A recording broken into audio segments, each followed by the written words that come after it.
At Dad's retirement party, Grandma mentioned my property tax payments. My parents went silent.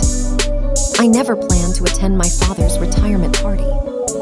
In fact, if it weren't for my grandmother calling me personally and saying, "You should be there, sweetheart. Some truths deserve witnesses," I probably would have stayed home, curled up with my laptop, pretending my family didn't exist. But Grandma Alina had a way of saying things that felt like prophecies. So I went. The banquet hall was exactly what you'd expect for a man like my father, Richard Hayes. Polished wood floors, white tablecloths, soft jazz playing in the background. A banner stretched across the wall read, "CONGRATULATIONS on your retirement, Richard." My mother, Linda, floated around the room in her pearl necklace and fake smile, greeting guests like a politician campaigning for office. My younger brother, Mark, stood near the bar, laughing too loudly, already 3 drinks in. Everyone looked proud, comfortable, secure. Everyone except me. I stood near the back, holding a glass of sparkling water, wearing a simple navy dress that cost less than my mother's handbag. I wasn't trying to impress anyone. I hadn't needed their approval in years. Most of them didn't even notice me at first. That was fine, because this night wasn't about me walking in. It was about what was going to walk out. The daughter they never took seriously. Growing up, I was always the quiet one. Mark was the golden child, star athlete, Dad's pride, Mom's favorite story at dinner parties. And me. "Oh, she's good with computers," my parents would say, like it was a hobby. "She works from home," they add, as if that meant unemployed. They never asked what I did. They never wanted to know. When I moved out at 24, my mother told people I was finding myself.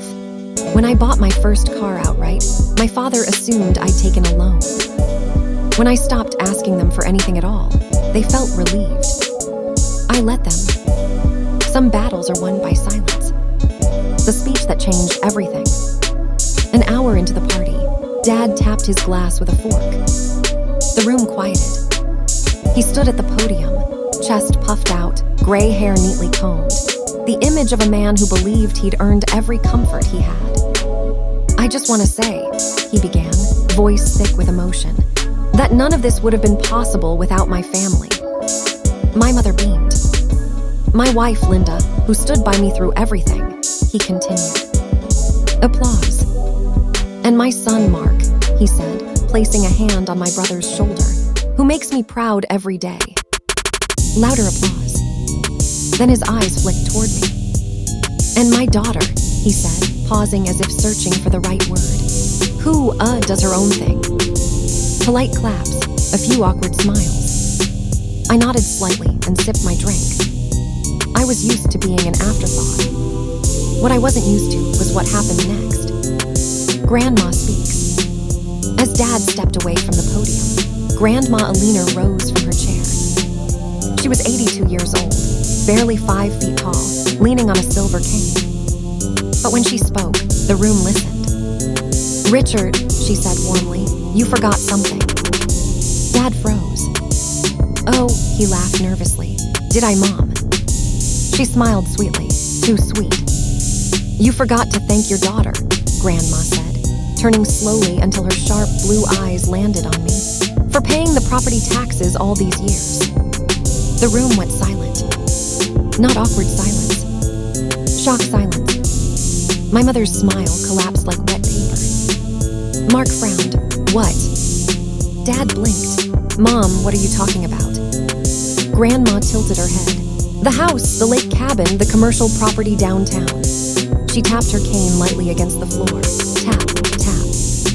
"You didn't think I didn't notice the checks, did you?" All eyes turned to me. I set my glass down. Slowly. The first crack. "Emily," my mother whispered, "what is she talking about?" I didn't answer. Dad laughed, sharp and brittle. "This is a joke, right? Mom, you must be confused." Grandma chuckled. "Oh, Richard, I may be old, but I still read bank statements." She looked at the guests. Did you know my granddaughter has been paying the property taxes on this family's assets since she was 26? Murmurs rippled through the room. My father's face drained of color. That's impossible, Mark said. She doesn't even have a real job. I finally spoke. I work in private equity, I said calmly, and real estate investment and technology acquisition. Blank stares. I smiled slightly. In other words, yes, a real job. Years of silence, bought and paid for. My mother walked toward me, heels clicking too fast. Emily, this isn't funny, if this is about money. It's not, I said gently. It's about ownership. Dad's voice dropped. What did you do? Grandma answered for me. She bought the liens, she said simply. When you fell behind after that temporary setback you never told anyone about. The room buzzed now. Dad swallowed hard. You told her. Grandma nodded. I warned you to stop lying to your family. You didn't listen. I met my father's eyes. You were drowning, I said, so I made an offer quietly. My mother shook her head. No, that can't be. The properties, I continued, are in holding companies. Those companies are mine. Dead silence. Then Mark laughed. Okay, this is insane. You expect us to believe you own Dad's house. I tilted my head. Which one? When the mask slipped, my father's hands trembled. You manipulated this, he said. You went behind our backs. I shrugged. You never asked. My mother's voice cracked. We're your parents. And I was your daughter, I replied, until I became inconvenient. That landed harder than any accusation. Guests shifted uncomfortably. Some stared. Others pretended to check their phones. Grandma stepped closer to me. She protected this family, Grandma said firmly, while you dismissed her. Dad slammed his hand on the podium. This is my retirement party. I smiled. Yes, I said softly, it is. The beginning of the end. I reached into my purse and pulled out a slim folder. Since we're all here, I said, placing it on the table beside the podium, you might want to look at the updated ownership documents. My father stared at it like it might explode. What happens now? My mother asked weakly. I looked around the room, at the people who'd ignored me, belittled me, benefited from my silence. Now, I said, now we talk about rent. Grandma laughed. And for the first time that night, I felt something close to peace. You could hear the air conditioning humming. That's how quiet the room was after I said the word rent. My father stared at the folder on the podium as if it were a loaded weapon. My mother's lips trembled, her eyes darting around the room, calculating damage the way she always did. Mark, on the other hand, was already spiraling. This is insane, he snapped. She's bluffing. She's always been dramatic. I didn't respond. Because people like Mark mistake calm for weakness. Grandma Leaner leaned into her cane and addressed the guests with a polite smile.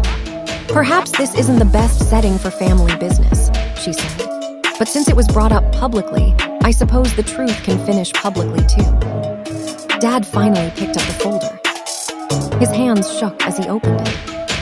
I watched his face change page by page. Shock. Confusion. Recognition. Fear. He knew those signatures. He knew those dates. He knew exactly when his temporary cash flow issue had quietly turned into foreclosure notices he hid in his desk drawer. You had no right, he whispered. I met his gaze. I had every right. I paid for it. The lies collapsed. My mother grabbed his arm. Richard, say something. Fix this. He didn't. Because for the first time in his life, my father had no authority in the room. A guest near the front cleared his throat. I'm sorry, he said awkwardly, but does this mean the properties aren't technically yours anymore?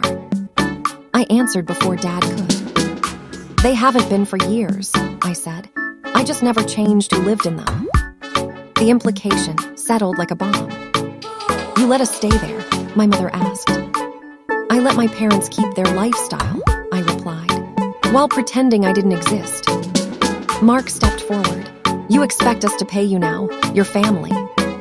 I laughed softly. Funny, you didn't remember that when I was just the sister who didn't finish business school. He opened his mouth. Grandma cut him off. Sit down, Mark, she said sharply. You're embarrassing yourself. He actually did. That might have been my favorite moment. The attempted takeover. My father straightened his back, trying to reclaim dignity. You think owning paperwork makes you powerful, he said. That house is my legacy. No, I replied. It was your leverage and you lost it. He pointed at me. You planned this, you waited. Yes, I said simply. Because revenge isn't loud. It's patient. My mother tried a different approach. She softened her voice. Emily, sweetheart, we didn't know you felt this way. We can talk privately. Families don't involve lawyers. I pulled out my phone. Too late. With one tap, I projected an email thread onto the venue's screen. The event coordinator had helped, reluctantly, once she realized the legal risk. The email subject read, Notice of Ownership and Occupancy, TRMS. Gasps rippled through the crowd. I didn't want this public, I said.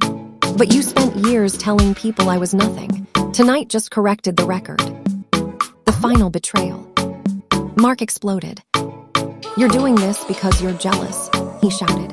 Because Dad never picked you. That one hurt.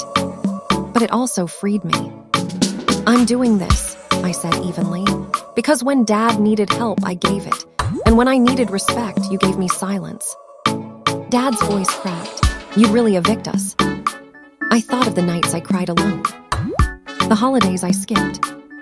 The way they spoke about me like I wasn't there. No, I said. I'd never do that. Relief washed over my mother's face. I'm selling. The relief vanished. Aftermath. The party ended early. Guests avoided eye contact as they left. Some whispered apologies. Some didn't know what to say at all. Dad sat alone at a table, staring into an untouched glass of champagne. Mark stormed out. My mother cried in the bathroom for 40 minutes. And Grandma. Grandma squeezed my hand. You did good, she said. You didn't destroy them, you just stopped saving them. 6 months later, the lake house sold first. Then the commercial property. Then the family home. My parents downsized to a condo they actually paid for. Dad retired quietly. Mark moved states after his startup idea failed. No one called me dramatic anymore. They called me careful, strategic, dangerous. I bought my own place overlooking the city, floor-to-ceiling windows, sunlight everywhere, no memories attached. Grandma moved in with me. Sometimes over tea, she'd smile and say, "They never saw you coming." And she was right, because I didn't need to raise my voice. I didn't need to beg. I just needed to stop pretending I was small. The truth. Families don't always betray you with cruelty. Sometimes they do it with indifference. And the most powerful revenge isn't anger. It's ownership. The end.